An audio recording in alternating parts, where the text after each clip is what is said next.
Hi there, my name is Wesley Grafton. I'm the Visitor Engagement and Education Coordinator here at the Morton Museum of Collierville History. Today is January the 12th of 2026, and this is the second session of recording for the Oral History Project.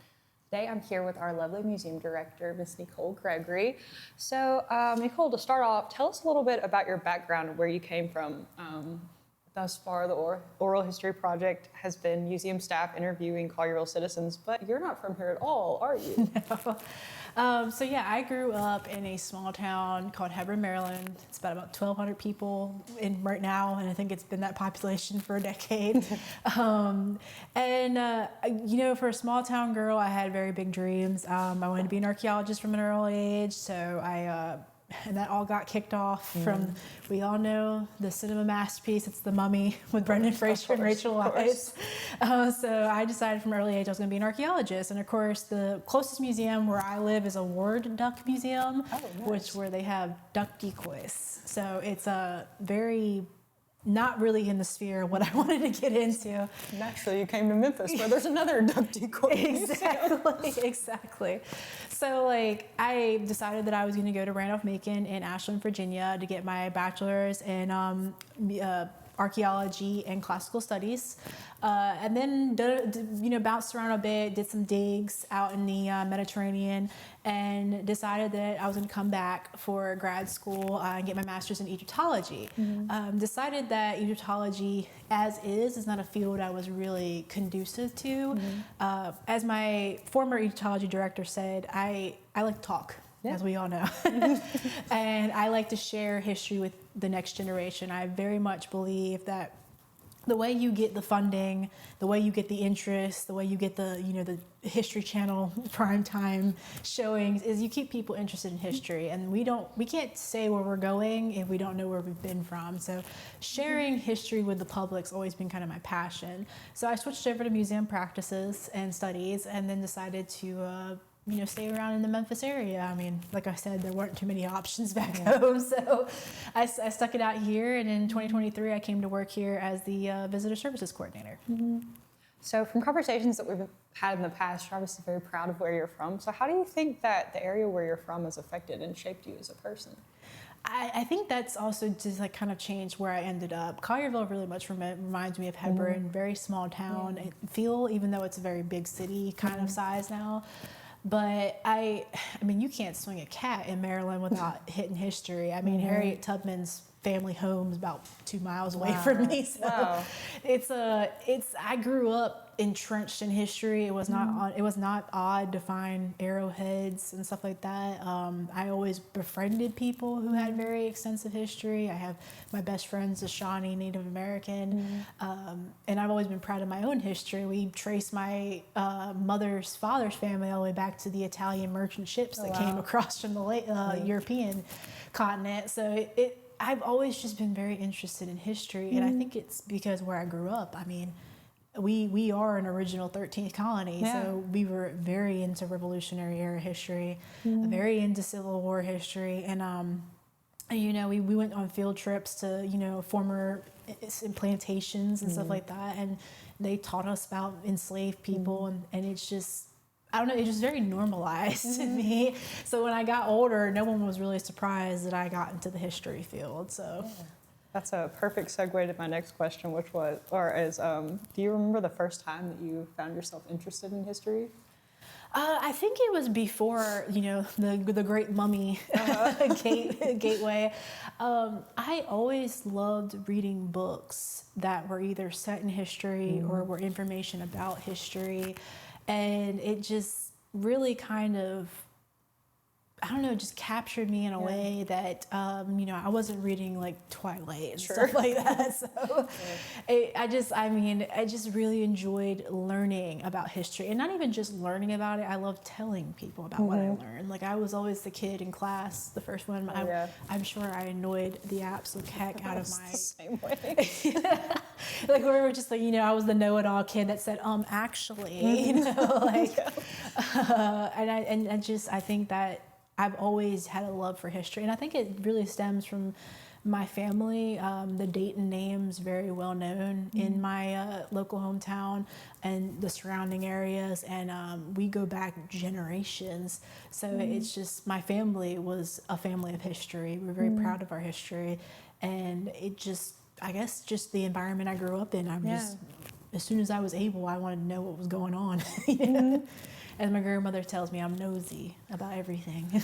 Yeah, you were talking earlier about how to keep interest, and the best way to keep interest in history is by being immersed in it. And so when you lived in that area where you said there's so much history all around, and your family is reinforcing that, and it's not hard to keep interest that way. Absolutely. So now that we've heard some about your personal history all the way back to the Italian merchants, tell us about your story with the Morton Museum.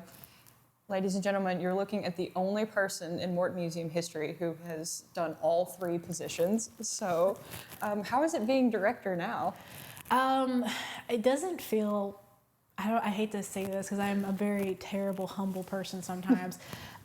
I just feel like I was the last person standing. Yeah, you know what absolutely. I mean, when I came in here in 2023, I was just trying to get my foot in the door so I can get some history, some experience in the field, and then hopefully build enough experience to go to a bigger institution. And I just stuck it out. And then we lost our collections coordinator, and then I became the collections coordinator. And then we lost our director, and I became the director. And I think it came, I really care about the Morton Museum. It really was the kind of birthplace of my museum career. And so at any point, I guess I could have really just been like, I get that to somebody else. But I had a dream for the Morton Museum early on, and I wanted it to, I knew that the only way I would adhere to that dream is if I stuck it around. And I'm not saying that I was, being territorial. I didn't want anybody else to come in on my territory. I knew what we had accomplished already, and I knew how to build off of that. So I figured, okay, why not me, I guess is the best way to put it. And even now it doesn't, we all know how it's like. There's only three of us here. Yeah. So some days I'm the director, and some days I'm the janitor. And then other days I'm the social media expert. And some days you're the visitor coordinator, and then sometimes you're the volunteer coordinator. You never know. You never know. You wake up and it's a new experience every day. So it's just, it's very, I don't know, just to me, I think that's the most exciting part. I'm actually afraid if I ever do go to another institution, having to do one job every day. You'll go crazy. I would just say if I become like a registrar or something like that, having to do the same thing every day is just, I'd probably be a little bored. But hey, that's the Morton Museum for you. We are small but mighty. I definitely believe that the size of an institution does not change the impact. As we know, we've really kind of gone a little national with it here at the Morton Museum, and hopefully this year a little international with it. So. But yeah, it's just if I answered your question, it's just been one of those situations where it's happened so gradually. It's kind of still a little bit shocking to me, even a year into being the director, that I am the director. Yeah. It's sometimes when people come to me and be like, "Oh, are you in charge?" And I'm like, I guess I am. Oh, wait, yeah. I guess I am, because I'm about to say, honestly, go find Wesley, let her handle it. Yeah, so you talked about your dreams for this museum. Can you tell us more about what is your dream for the Morton Museum? I feel like the Morton Museum has so much to offer. Yeah. We are really kind of, spoiled rotten here. We have a fully funded budget. I don't have to spend all my days grant writing, which we all know I absolutely loathe doing. Worst. Yeah, it's just not my ministry, as we say here. But it's just, I know this place can be so much more, and I wanted to kind of be a beacon for other small museums who maybe are entirely volunteer run or sitting on the shoulders of one poor museum professional who just has to do it all. It's, again, your size does not dictate your impact. And so like you and I have been here the longest. Graham's the baby of us three, but we've all done so much, not just for our community but beyond that. And my dream for the Morton Museum is to kind of be like this gleaming example of what can you do when you put the right people in the right place at the right time, so they can start doing the right things. And that's my dream for the Art Museum, is I want us to be a place where museum professionals can come, that people who are maybe interested in the museum field can come and get their experience in, see what we are able to do with this 150 plus year old building, which was definitely not built to be a museum, but just showing them that, like, I mean, all these obstacles that so many small museums face are achievable, and you might have to get creative. There have been times where duct tape had to be involved, but it can be done. And I think that's what I want it to be. And also, this is such a gem for the town of Collierville. Not many places have a museum, especially not a fully staffed one. And it's a place that people can come and learn about Collierville, which at the end of the day, we would not be here without Collierville. Yeah. So I love to talk about this place. Even though I'm not from here, I love running my mouth about how great Collierville is, because for such a small town, it really has had so much happen here that, and people remember it in such detail that I feel like we really have like a nice little part of the world cut out for us here. So I think it's so great as well that it really opens up the world of museums to this little small town. Because I know if I had never been able to go to different museums in Memphis, I'm from Arkansas, and so come from a little small town there, but we were close enough to Memphis to be able to go to the Pink Palace or visit different ones, and that really opened my mind and opened my eyes to the world of museums in general. And I mean, that's what I ended up doing for my career. And so you have a million other little kids in different small towns around the country who don't even know that this whole world is there. And so the fact that we're able to offer that is for free. For free, exactly. That's a big thing. I mean, because I came from a very disenfranchised background. I mean, I'm at the age of 8 years old, I probably wouldn't be able to afford to go into a museum if it cost admission. So I love that, Mr. Morton and the town of Collierville have provided an opportunity for people to come in and learn about museums, because we get asked questions that are like, I mean, we're so entrenched in museums, it's almost foreign for us to understand like people not knowing how museums work, I guess. But we get to be the ones to teach them about that. And I hope that when people travel all over the world, they say, oh yeah, like, my museum back home is doing the same stuff, you know what I mean? And I love that for us, and I love that for Collierville. And I if I can do for others what's been done for me in the past, open their eyes to history and the institutions that house history, that's a dream right there. So. Absolutely, yeah. You can really take the familiar of your own town and apply it to everything that's kind of universal elsewhere. Just by opening up the world of museums. So, coming from someone on the outside, what strikes you as special about Collierville? Lived in some different places, so what's so special about this place, Collierville, that we've got here? I mean, we've touched on it a little bit, but I mean, I always tell people, like, when I go to these conferences all over the country, all over the world, people ask me about my museum, and they're so shocked that it's a little tiny 3-person museum in an old church by Main Street in a town of 50,000 people. But I tell them, I said, listen, I have so many people in this town who would march the streets if this museum was ever in danger. And that support is shown, even if it's just one person who comes to every program, even if that program only had 3 people show up, there's always the same 3 people. And people here value history. I mean, the reason why we even started this project is how many times do we get stopped at a program and somebody's telling me about their great uncle Jim who did this and did that. And I was like, you know what, that really should be written down somewhere, because I know my little brain that's built like a sieve is not going to retain all that. And it's just Collierville, and it just reminds me of home. It really does. It reminds me of home, because we were a train town, and the train's now gone. But I mean, we have a train depot still. We have a volunteer firefighter carnival, and an old little grocery store and stuff like that. And it's just. It reminded me of home, and I think about what I would want for my own home. Now, I don't think they have as much history as Collierville does, but Collierville somehow manages to feel like you know everybody here while also having the resources of a small city. So it's just like, I feel like we have really hit a sweet spot here. And I think that's what's the most special thing about it. And they value history here. That's another thing too. Because if they don't value history, then they're not going to let their tax dollars come towards a museum.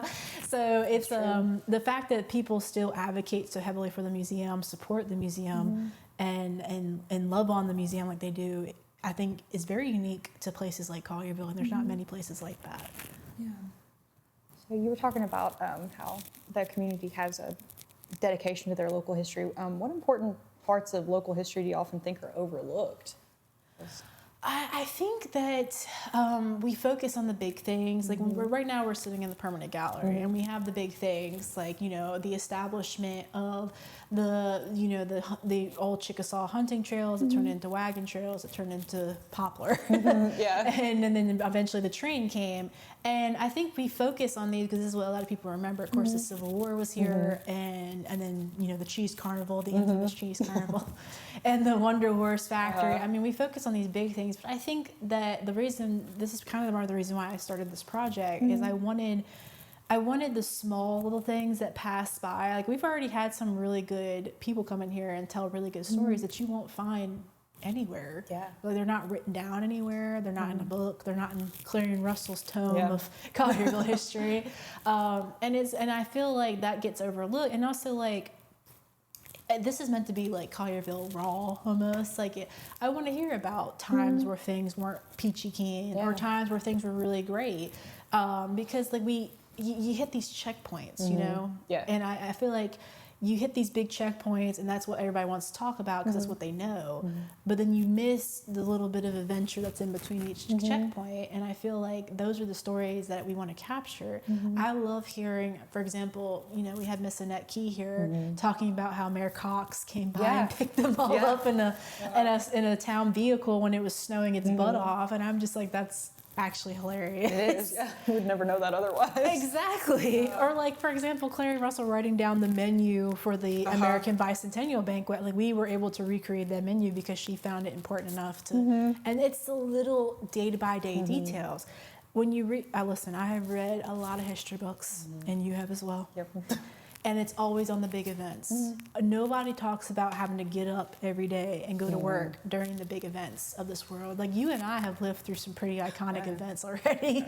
And no one talks about having to get up and go to work or survive or go grocery shopping between these big moments, because, I mean, people don't think it's valuable. But to me, it's those little insights that really touch on the humanity of human history. It's not always the blockbuster moments or the big names. It's sometimes just, you know, a person trying to get to work on a snow day. And that little bit of information is now forever known. And if we ever want to bring it up to a local exhibition or something like that, now people can hear about it. And those little moments don't disappear, because we have to be serious. It's those little moments that end up getting eroded by time, and it's unfortunate. And I'm hoping that we haven't lost too much in the time it took for us to get this project together.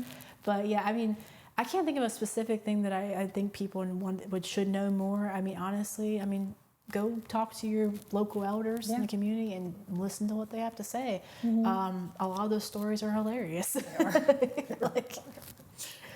But I mean, I just can't think of any specific thing I would think about. I mean, there are all kinds of little gaps in history that I would like for us to fill in, and it's an ongoing, that's our jobs, really, at the end of the day. But I know that when I was a kid, what really hooked my interest in history was different historical fiction novels and things that were little girls' diaries from historical times, whether that was American Girl or a billion of the other ones. But it was those little details. It wasn't like, such and such general did this and such war, and then these people went here, and like, those things are important, obviously, because they give context. But it was really hearing about Laura Ingalls churning butter that, I don't know, really hooked me into thinking, oh, these are real people. These are stories of real people. Just like I'm a real person, this was a real person. So I think that's why I loved Egyptology so much, because let me tell you something, nobody has recorded history like the ancient Egyptians have.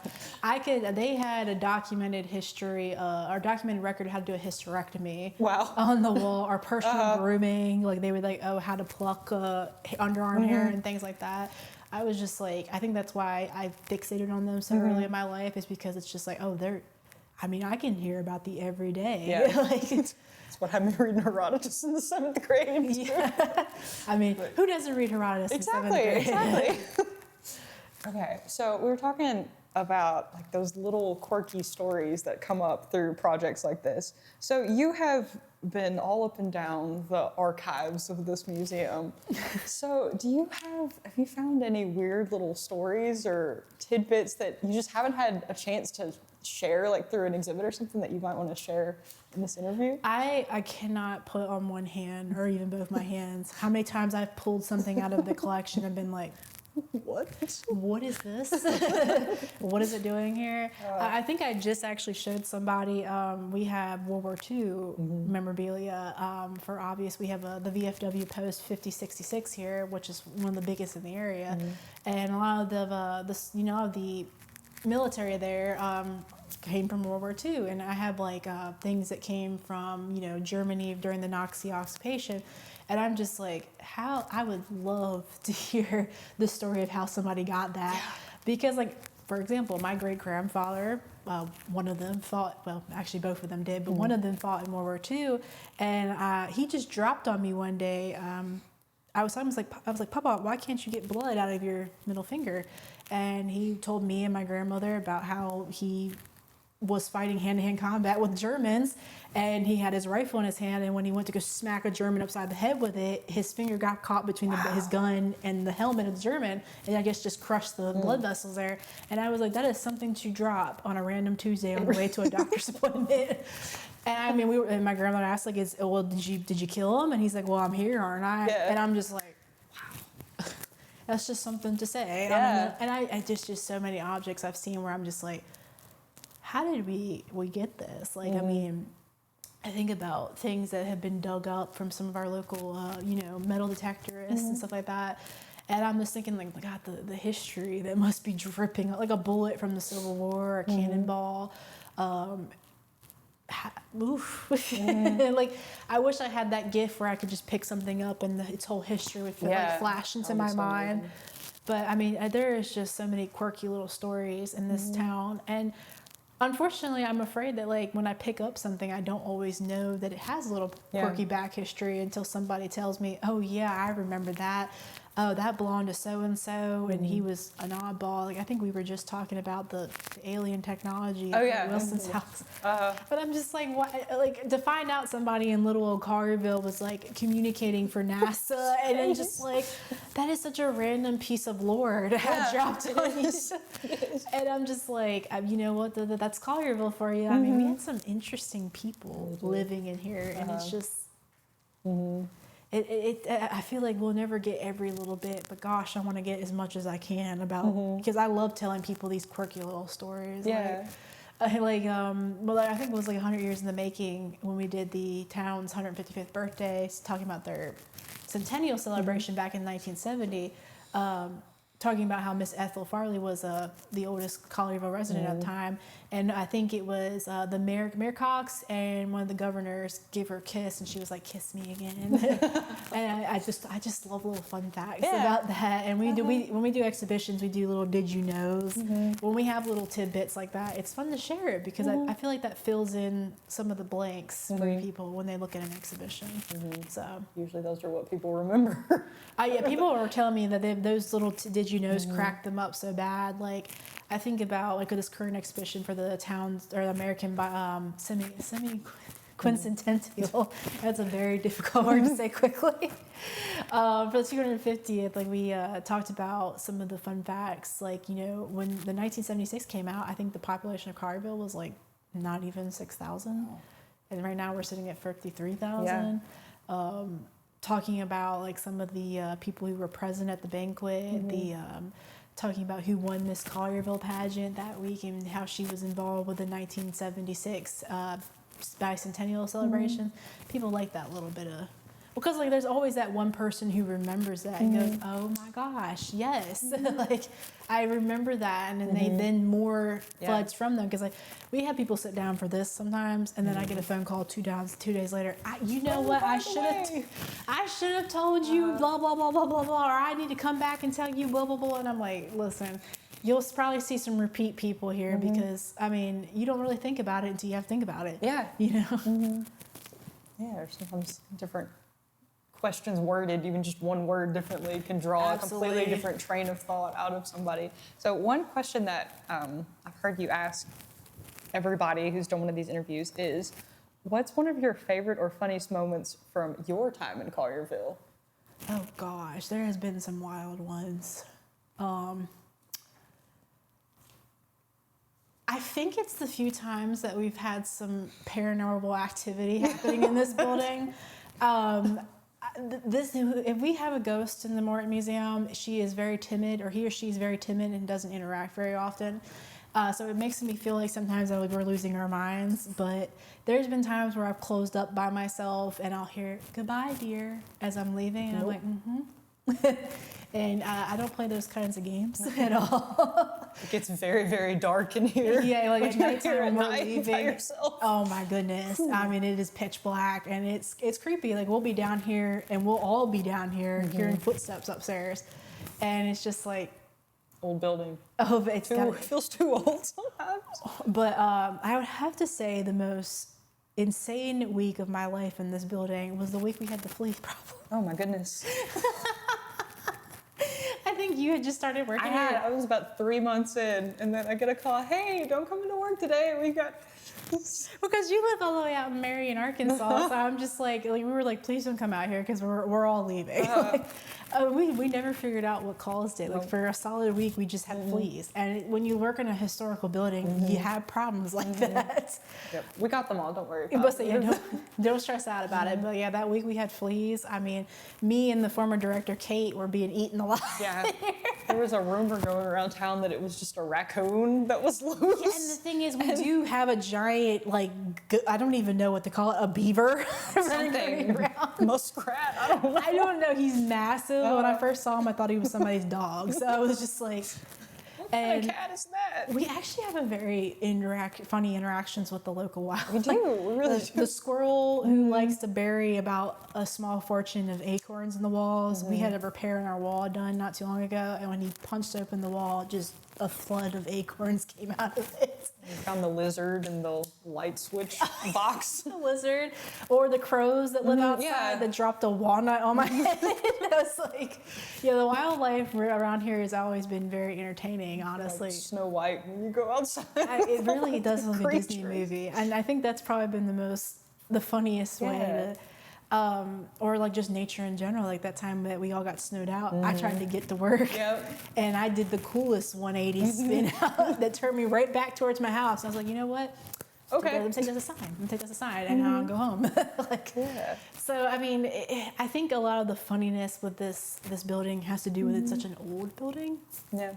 And we have an array of mannequins that all have their own names and personality types that like to be difficult, I guess is the way to say it. But I mean, it's just, we make the best of our old building, and she makes the best of us, that's for sure. But yeah, so it's so neat to hear about your time here now, but someday, if, God forbid, you end up moving away from here and moving on from the Morton Museum, how do you think that your time in Collierville specifically in this museum will affect your life as a whole? I feel like I have been through Marine Corps boot camp in this museum. I think I have been prepared for every possibility of something that can go wrong in a museum. I mean, there's nothing inherently wrong with the museum. It's just that we have had to react, like the police situation, to some very interesting situations. I mean, I have had, for example, we have had events that have been sold out, packed house, couple hundred people shoved into this little museum, and then we've had events that have had 3 people show up. We have had pipes burst and freeze, and I've had to be a miniature plumber for a bit. We have had archival debt out the wazoo here that has had to be worked down so we can make sure we're giving the best care to the museum. And like, for example, we had a high turnover rate I mean, that's how I ended up director basically. And, you know, working to build a better infrastructure for this museum. For example, giving you a full-time position to be going from visitor services coordinator to visitor engagement and educations coordinator. And it's just, I feel like any possible situation that I could ever face in another institution, I've probably already faced here in some capacity. And the thing is too, there's nobody else to unload it onto. It's just us. So if Graham can't do it, if Wesley can't do it, and if I can't do it, then it probably won't get done. So it's definitely prepared me for the worst possible situations and the best possible situations. Again, we're very spoiled here. We are fully funded. I do not have to write a single grant if I don't want to. I'm not having to worry about, you know, people not getting paid or having to cut off people's jobs because of the funding. And that may make me a little spoiled if I go to another museum that has to rely 100% on fundraising. But I feel like this museum's prepared me for any possible situation that could happen, from ghosts to fleas to, you know, building out proposals for improved budget line items. It's anything I need to do, I've pretty much done here. So prepare you for any situation. And literally, with not having to worry about funding, you've also just had time to work on other things in your career too, and other things in this museum. Just 'cause you straight up have the time, you know. You don't have to. And honestly, I don't know what we would do if I had to focus on just getting the money to get us just to do our day-to-day running. Because I mean, the high turnover has resulted in some conundrums we've had internally, and it's just like, I need to focus on that, because at the end of the day, my main priority is the care of this building, the care of the objects in this building, and the care of my staff in this building. And everything else takes a back burner. That's what they paid me to do, in my opinion. So I kind of that's what I focus on. And so that looks different every day. Sometimes I'm having to clean up messes in the bathroom. Other days I'm going in the basement to do gosh knows what down there. I don't. But I mean, whatever I have to do, I can do because of this place, because it's kind of been like the gauntlet here. But I mean, yeah, I definitely think if I do end up moving on, I will most likely be prepared for any situation that'd be put before me. So So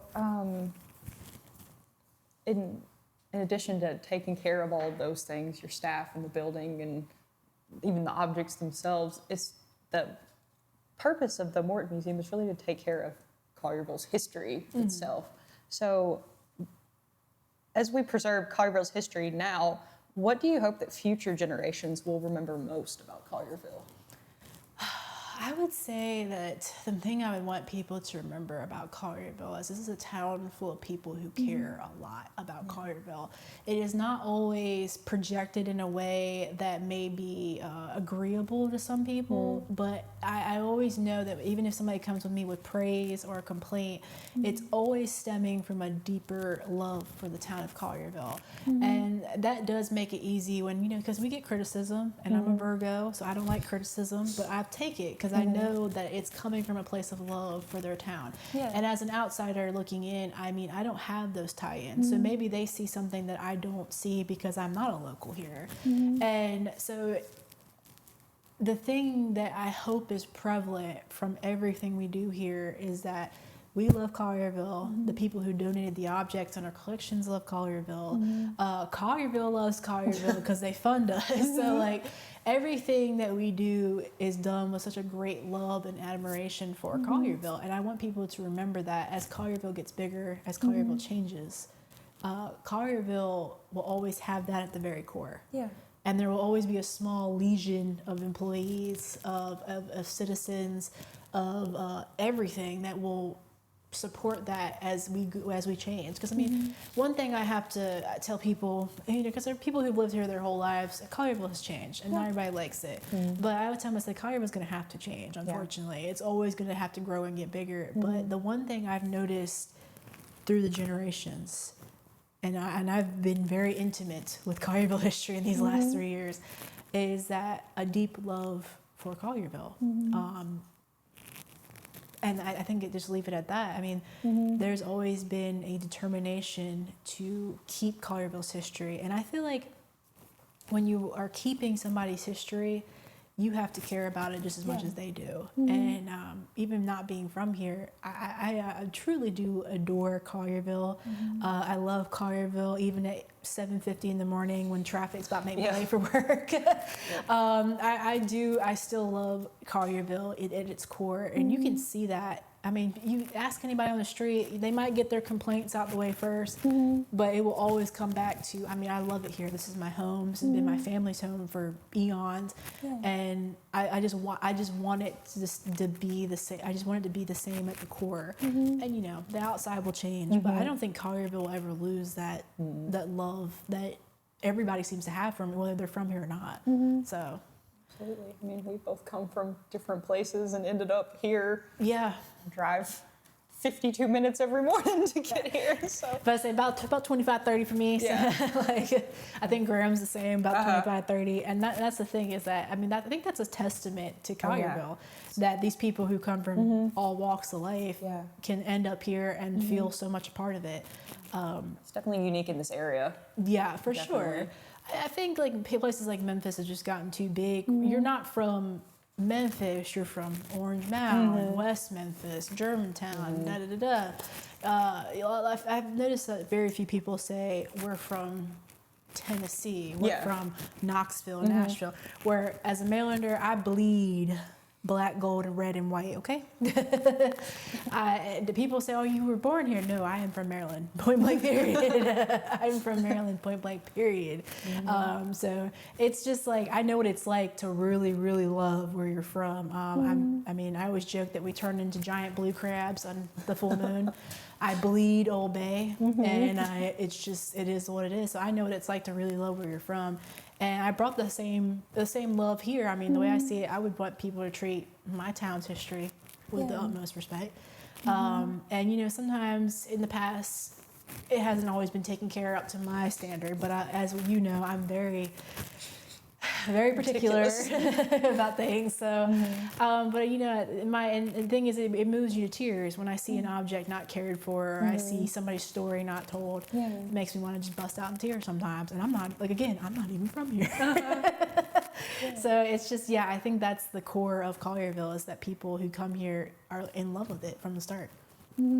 Absolutely. So you just said, you were talking about how it's just important to preserve people's stories. You put it up there with preserving the objects too. So one of the main ways you're working towards that is through this oral history project. And so this project was a collaboration. It was mostly your brainchild. So can you just, I know we've talked about it a little bit, but can you just tell us more about your vision for this project, like years down the line, even maybe after you're gone? Like, what's your dream for this project? So it actually stemmed from multiple things. We kind of have a story project that we do with Terrifying Tales, where we take local stories and make them into a spooky story to scare the local kids. That's another brainchild of mine that I love, because I love me some spooky season. I love Halloween. I love scary history. It's very fun. But then as I was going to conferences, oral histories were becoming extremely popular. And I think it's because it allows people to tell their story themselves. At the end of the day, when we put forward a narrative into an exhibition, it comes filtered through us. Very technical. I mean, we use all the buzzwords, and we have to write it at a certain reading level. I mean, trust me, those panels you see are not just slapped together the night before. There are months and months of re-editing and things like that, especially when they're like permanent panels like the ones behind us. But I just felt like, we have been bumped into so many times. And I think the specific time that I was like, we really need to do an oral history project is it was Trade Heritage Day. And for some reason, people always can tell that I'm in charge. Don't ask me why. Maybe because I'm yelling and barking and running around like a crazy person. And a gentleman came up to me and just started telling me his story. Yeah. And in the back of my mind, I was like, I really wish we could just like write this down or record it or something like that. And at first I was just like,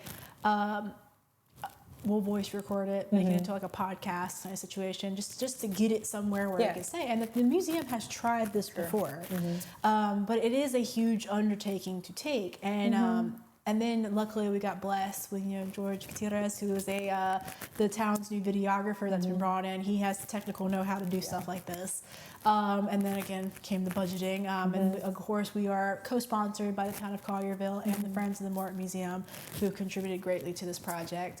And then I just thought, okay, I want to get the first group of people need to be the people who are at risk of losing this history, because sometimes, I mean, people pass every day. As a family who's been affected by Alzheimer's, dementia, it's a terrible disease and it eats away at people's memories very quickly. People move away. Like we have Mr. Morton on the queue to get to get interviewed, but he lives in South Carolina, and his name's on this building. So like, it's I just thought we have to get this, and I want this to run for as long as it can. I know that eventually we're going to tap out the resource, and I mean that's the end goal really, is to tap out everybody who's got something to say about Collierville. But at the end of the day, I want there to be a depository, a place that if somebody's got something to say, they have a place to say it. And I wanted it to be a formal project like this because I wanted to show them that we're serious about this. We're not just going to go. To be fair, before George came into the picture, we were going to sit in the reading room with the camcorder and call it a day. But luckily, we were able to build it into a more actual fundamental project. So my vision is that this will roll on for as long as it can. And people know that if they have somebody who wants to say something, who has something to say or has a history that needs to be spoken about, they know where to go. And that's at the end of the day is my goal for the Morton Museum in general. I want us to be at the forefront of everybody's mind when it comes to a physical kind of history book about Collierville. And I want us, when Auntie dies and you have a house full of stuff that needs to go someplace, or you've found, like, occasionally I find stuff about Collierville at antique stores, and I'm just like, and I'll pick it up for us. And I want us to be the first person that they think about, and I want them to know that it's safe, and I want to know that it's accessible, and I want them to know that it will be forever. Because I have one rule in this museum: when we take an object in, we are taking it in to keep it forever, and to house it forever, and to care about it forever. And the same has to be said about this. I mean, yes, oral history is not a physical thing to have to keep, but we need to treat it just the same. Absolutely. So I am definitely my goal for that is that we just keep milking that cow until she's dry, and maybe we'll have to take a few years to let things, milk out a little bit. But my hopes is that this will continue going on even after I'm gone, even after you're gone. I mean, that people know that, okay, and my big dream, I had a little bit of a vision about this. The people who will be in these videos won't be around forever. And my hope is that somebody wants to go see, Great Aunt Joan or, Grandpa Jerry, and see them talk about the town that they have either lived their whole lives in or around, a history that they are intertwined with, or just see them talk about something they really care about. And to me, those videos are precious. When my great-grandfather passed, the Nazi killer, when he passed, I really did regret not talking to him more about his time on this planet. I mean, he lived to be, nobody in my family, either you die when you're about 50 or you die when you're almost 100. So they lived, he was born in 1920, so it's just like a lot. They lived so much life, seen so much happen. And I want nobody to ever have that feeling about you know, any of the people we record, like, hey, we can go and see what, you know, Aunt so-and-so had to say on the Oral History Project. Yeah. So I have a dream like that, and then I build a structure to make that dream a reality around it. That's just how I work. And so that's my goal with all this, is that people will have the rest of existence, what, you know, back in 3027 or something like that, they can look back and see this, because at the end of the day, objects fade, and technology is becoming the new repertoire for this stuff. So I'm hoping that this will go on as long as it needs to, basically. And, you know, needs change, communities change. Maybe they won't need this in 10 years. Maybe they'll need something else from us. And I'm hoping that whoever's here, whether it's me, you, or Dupree, that they'll be able to alter it just to come up to what it needs to be. Absolutely. If anything, hopefully people who watch will see it really is that easy to just ask questions. Sit down with your mom, your aunt, your mailman, whoever. Just ask questions, get stories, and maybe send the stories our way if you want to. And let me tell you something. It's people who come up and talk to me, and it's a lot of people. We can't get through one event without hearing about something, and so on. It literally is just like that, just to sit here and have a conversation with me. I mean, I think I've been told several times that people forget the cameras are even here. Yeah. So, like, it's this is kind of like a good way to show that, like, and you know, Wesley and I know each other. We're around each other 40 hours a week, so she's basically like a little sibling to me at this rate. But it's just like, it really becomes that easy. I think you get lost in the memories a little bit. You just sit there and you reminisce, and you're just like, dang. Like, I mean, even just talking about my background, which is not in Collierville, but even just talking about that, but I can, several things pop into my brain just talking about my little podunk town, you know?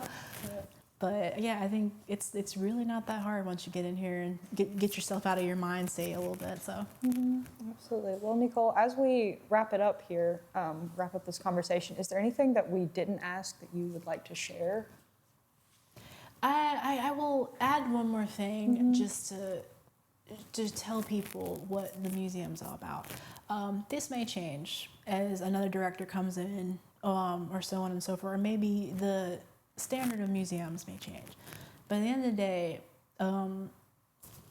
this museum care is made to hold Collierville history. And that doesn't come from just one place. It comes from a whole bandwidth of people and a whole different types of people. I mean, look how much history just comes out of me, not being from here. But nobody's story and nobody's history should be not seen within this building. So I just want anybody who ever feels like they don't have a place here, you have a place here. And if you don't feel like you don't have a place here, just tell me, and I'll carve we'll carve you a place out here. Because I think that's where museums stand the tallest, is when we are not a voice based on one single perspective. We are a voice for everybody. And I want anybody who feels like they want to come in here to feel like I want them to feel like they belong here. Whether they just moved here to Collierville, whether they've been in Collierville for 18 generations, there's a place here, and your history belongs here. And I don't want to lose history because somebody feels like they don't belong here. Because I mean, we all know what it feels like not to belong. It's a hurtful thing. It is. And I just don't want anybody to lose out on that chance to share their story because they just don't think that they have a place in a museum. I know museums are a big scary word. I mean, you think about big ones like the Met or the Louvre, but deep down, all museums are the same. And I've been in a lot of museums. I've been behind the scenes of a lot of museums, and some of those big museums you see are not as great as you think they are. So it's just like, when you get to a small museum like this, you know everybody. I mean, we know a lot of people by name. We know their families. And at the end of the day, treat it like you're just coming to visit some old friends. And I promise you, what comes out of that will be fundamental in the history of this town. I mean, I've learned so much just from sitting and talking to people, not from reading books or looking at objects. So I think that's the one thing I would like people to understand about the Morton Museum, is that this is a place for Collierville history. And if you live in Collierville, or if you've been to Collierville, or you work in Collierville like us, that's history, that's place here. So I just don't ever let that stop you from coming by and seeing us, because trust me, we love people. There are days where we don't get a lot of people, and there's days where we get a flood of people. But either way, we still love every single person who comes in here, because I think it's something special when you choose to spend your day in a museum, because there's a million other things that you can be doing. But being in a museum, I think, is pretty special. So, Absolutely. Thank you so much for your time and for doing this interview. Thank you all for watching. This has been the second installment of our oral history project. Thank you.